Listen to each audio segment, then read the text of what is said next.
terrain, matériel et compte tiers.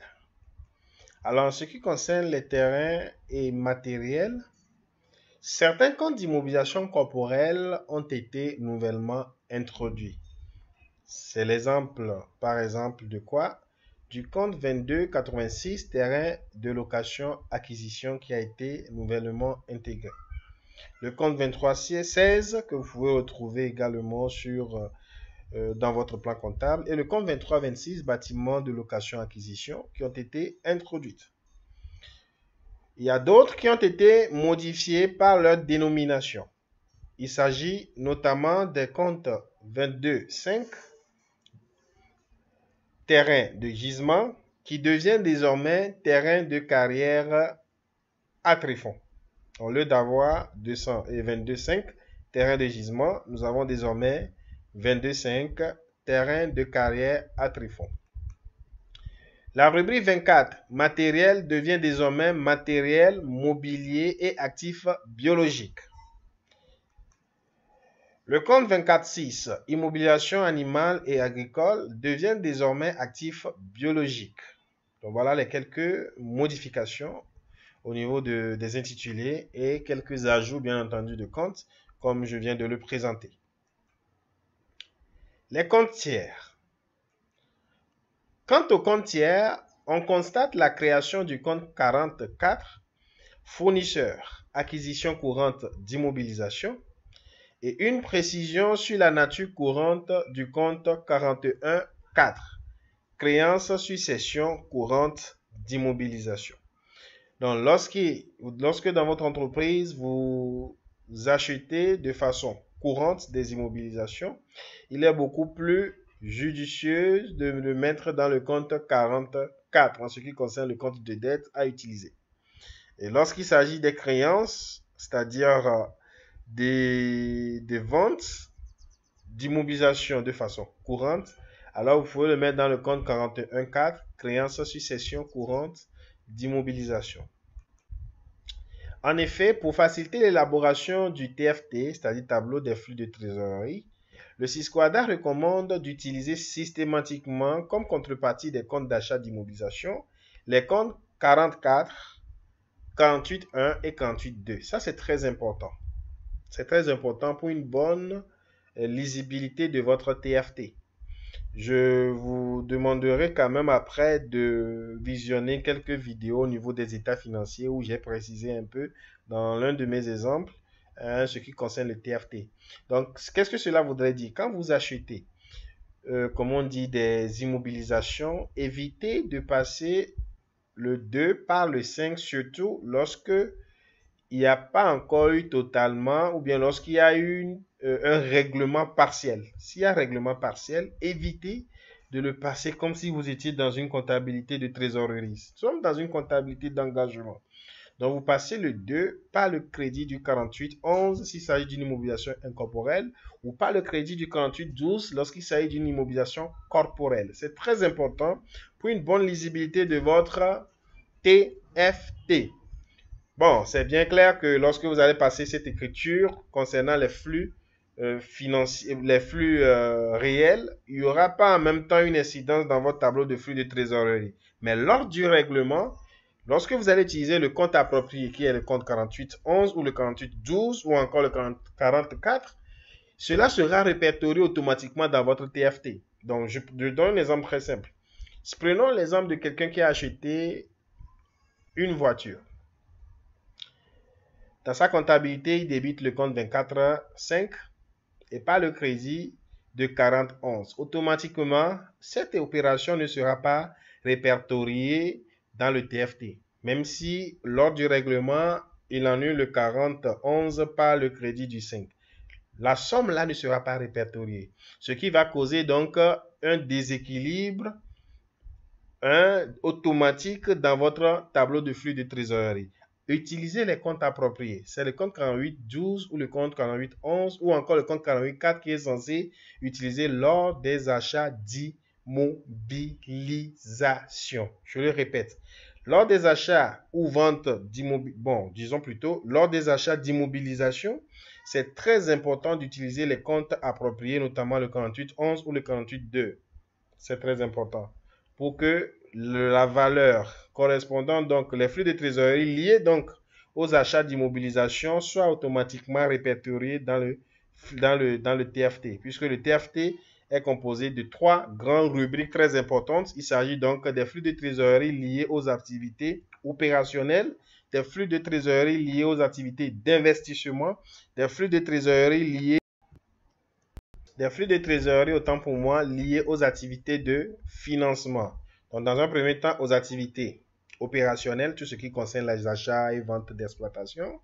Ensuite, aux activités d'investissement, tout ce qui concerne les immobilisations, achats comme vente ou cession d'immobilisation. Et les activités de financement, tout ce qui est lié aux capitaux propres. Donc, c'est les trois types de trésorerie, des flux de trésorerie qui sont répertoriés dans le TFT. Et plus précisément, le milieu, c'est-à-dire les flux de trésorerie liés aux activités d'investissement. Si vous n'utilisez pas le compte 4811 et le compte 4812 à leur place, automatiquement, vous risquez d'avoir des soucis énormes. C'est bon, vous y risquez d'avoir des soucis. C'est pourquoi c'est important d'utiliser le compte 48.1, le compte 48.2 et le compte 48 et le compte 44. Donc voilà ce que je vous dis. Les comptes 44, commençant par 48.1, c'est-à-dire 48.11 et 48.12, et les comptes commençant par 48.2. Donc c'est très important d'utiliser ces trois comptes. Allez chercher les intitulés dans le plan comptable. Vous comprendrez mieux de quoi il s'agit. Donc voilà à peu près la modeste présentation concernant les comptes tiers. Il en est de même aussi des comptes 41.4, c'est-à-dire 41.4, bon, concernant les sessions d'immobilisation courantes. Ensuite, le compte 48.5 concernant les sessions d'immobilisation que nous utilisons d'habitude. Donc voilà, en contrepartie donc des comptes de session d'immobilisation. Ça rejoint toujours ce que j'ai déjà dit tout à l'heure.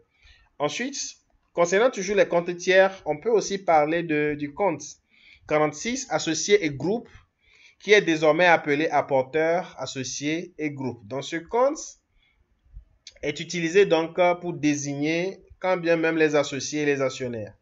Donc, je reprends. Le compte 46, associé et groupe, est désormais appelé apporteur, associé et groupe avec l'usage du terme apporteur dans les comptes de subdivision pour désigner à la fois les associés et les actionnaires. Donc, les responsables d'une société anonyme, vous devez au moment, bien entendu en raison aussi du principe en raison du postulat plutôt de l'entité, il faut donc créer un compte individuel pour chaque actionnaire et chaque associé qui sera donc mis directement dans le compte 46.2 que vous aurez à utiliser de temps en temps. Donc, apporteur sous-entend en même temps associé et actionnaire, et même les membres. Donc, voilà à peu près ce que je peux dire à propos du compte 46.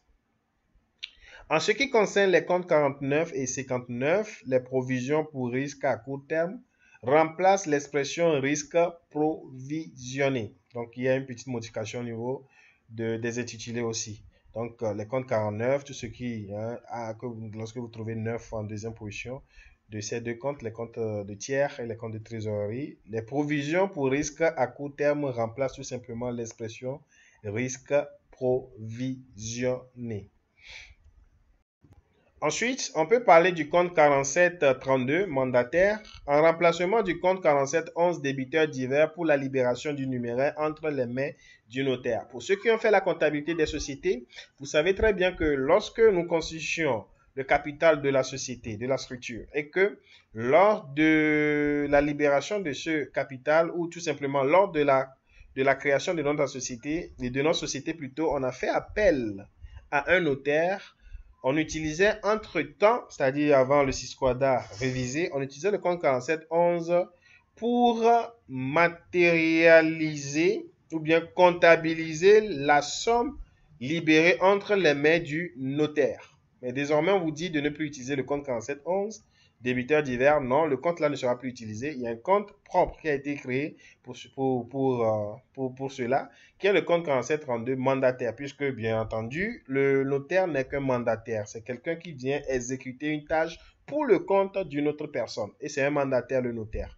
Il ne l'exécute pas pour lui-même, mais il l'exécute pour le compte de notre société. Donc, par conséquent, on peut dire que c'est un mandataire. Donc, désormais, L'argent remis entre les mains du notaire lors de la libération de votre capital doit être automatiquement mis dans le compte 4732.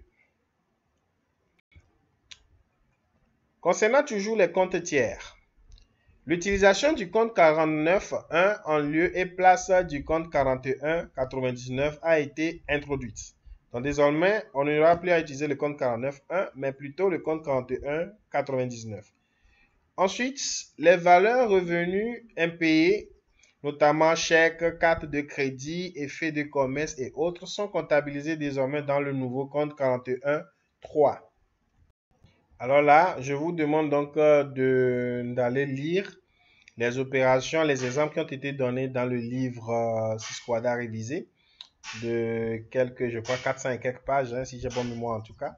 Donc, je vous conseille d'aller les lire. De toutes les manières, pour ceux qui vont s'inscrire pour la formation en ligne, je vous laisserai ces documents à votre portée, ce sera à votre portée, pour que vous puissiez de temps en temps donc lire des informations concernant quand même les différents comptes qui ont été introduits, surtout le compte 41.3. Il y a un exemple qui a été donné. Alors, le compte 47.5, j'en ai déjà parlé au moment où je parlais des charges immobilisées. Donc, le compte 47.5, ajustement Sisquadra révisé, mais par son intitulé, je crois, c'est révision, compte spécial, je crois, lié à la révision du Sisquadra révisé. Quand on va dans le plan comptable, permettez-moi très rapidement de voir dans le plan comptable, puis vous lire l'intitulé. Je peux dire que c'est le plus long intitulé qu'on peut retrouver actuellement dans le plan comptable. Donc 47.5, c'est quoi? Compte transitoire, ajustement spécial lié à la révision du Sisquadra. Ça se trouve dans ce plan comptable. Donc voilà à peu près ce qu'on peut dire à propos du compte 47.5. Ça, c'est l'intitulé. Cela a été prévu pour le passage de l'ancien référentiel au nouveau compte pour établir ce qu'on appelle les comptes pro forma. Donc, comme je le disais, pour ceux qui avaient encore au début de l'année 2018, des charges immobilisées à épurer, ils sont obligés d'utiliser ce compte d'attente, donc de reverser le reste donc, des charges immobilisées dans le compte 47.5 en attendant de les ramener pas à pas dans les comptes de charges par nature à la fin de chaque année sans dépasser 5 ans. Donc, je crois que l'explication a déjà été donnée dans la vidéo précédente. Voilà donc le compte et son intitulé, comme je l'ai dit, c'est compte spécial lié au compte transitoire, je crois, lié au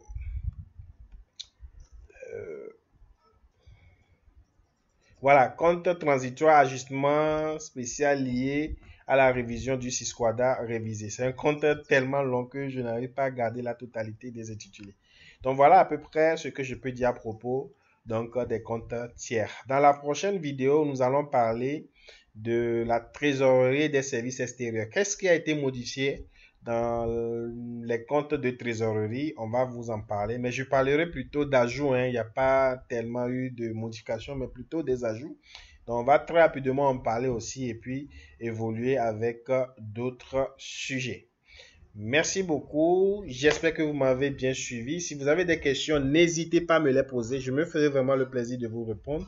Pendant qu'on y est, si vous n'êtes pas encore abonné à notre compte YouTube, tapez juste Fiscogef Expertise dans la barre de recherche de YouTube. Vous cliquez dessus et puis vous cliquez sur la cloche pour pouvoir vous abonner et ne rater aucune vidéo. Merci beaucoup et d'ici là, portez-vous bien.